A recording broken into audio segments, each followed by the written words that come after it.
ঝাড়খণ্ডে সারান্ডার জঙ্গলে কোবরা বাহিনীর হাতে এনকাউন্টারে নিহত বাঁকুড়ার ইঁদগুড়ি গ্রামের সুরেন্দ্রনাথ সোরেন ওরফে সমীর। ঝাড়খণ্ডের সারান্ডার জঙ্গলে কোবরা ও ঝাড়খণ্ডের জাগুয়ার বাহিনীর এনকাউন্টারে নিহত হলো 14 জন মাওবাদী। নিহত ওই 14 জনের মধ্যে রয়েছে বাঁকুড়ার বারিকুল থানার ইঁদগুড়ি গ্রামের সুরেন্দ্রনাথ সোরেন ওরফে সমীর। সুরেন্দ্রনাথ সিপিআই মাওবাদীদের সারান্ডা জোনাল কমিটির সদস্য ছিলেন। বাঁকুড়ার জঙ্গলমহলের এককালের মাওবাদী প্রভাবিত বারিকুল থানার প্রত্যন্ত গ্রাম ইঁদগুড়ি। এই গ্রামেই জন্ম সুরেন্দ্রনাথ সোরেনের। অল্প বয়সেই বাবা মারা যান।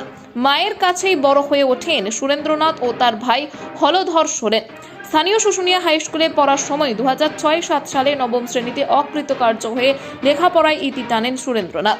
এরপরেই তিনি নিখোঁজ হয়ে যান। তারপর 2008 সাল নাগাদ একবার সামরিক সময়ের জন্য বাড়িতে ফিরেছিলেন সুরেন্দ্রনাথ। পরিবারের দাবি, দীর্ঘ যোগাযোগের অভাবে সুরেন্দ্রনাথ কোথায় থাকতেন, কি করতেন তা কিছুই জানতেন না পরিবার। বৃহস্পতিবার সারান্ডার জঙ্গলে কেন্দ্রীয় বাহিনীর সঙ্গে মাওবাদীদের এনকাউন্টার এবং সেই এনকাউন্টারে সুরেন্দ্রনাথ সোরেনের মৃত্যুর খবর জানেন না পরিবারের লোকজন।